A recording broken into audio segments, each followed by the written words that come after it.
নির্বাচন কমিশনের স্টাইলে নির্বাচন অনুষ্ঠিত হলেও মালদা বার অ্যাসোসিয়েশনের শুক্রবার সকাল 11টা থেকে শুরু হয় নির্বাচন প্রক্রিয়া। প্রতিদ্বন্দ্বিতা করেন 34 জন।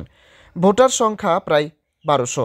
নির্বাচন প্রক্রিয়া পরিচালনা করতে রিটার্নিং অফিসার ছিলেন আইনজীবী কৃষ্ণেন্দু নারায়ণ চৌধুরী। এছাড়াও পোলিং অফিসার সহ বিভিন্ন পদাধিকারীদের উপস্থিতিতে শুরু হয় নির্বাচন প্রক্রিয়া। কৃষ্ণেন্দুবাবু বলেন, 3 বছর পর পর মালদা বার অ্যাসোসিয়েশনের নির্বাচন অনুষ্ঠিত হয়। নির্বাচন কমিশনের আদলে ভোট গ্রহণ প্রক্রিয়া চলে। 34 জন প্রার্থী এবং ভোটার রয়েছে প্রায় 1200 জন।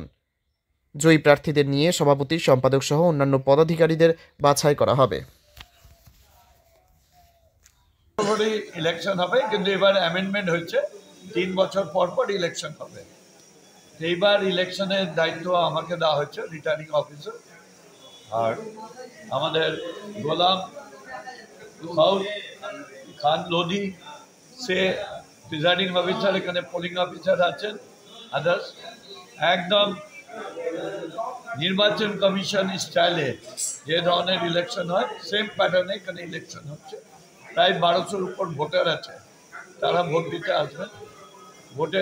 যারা ভোটার তাদের যাতে ভোট দিতে কোনো অসুবিধা না হয় সব দিকে লক্ষ্য রাখা হচ্ছে।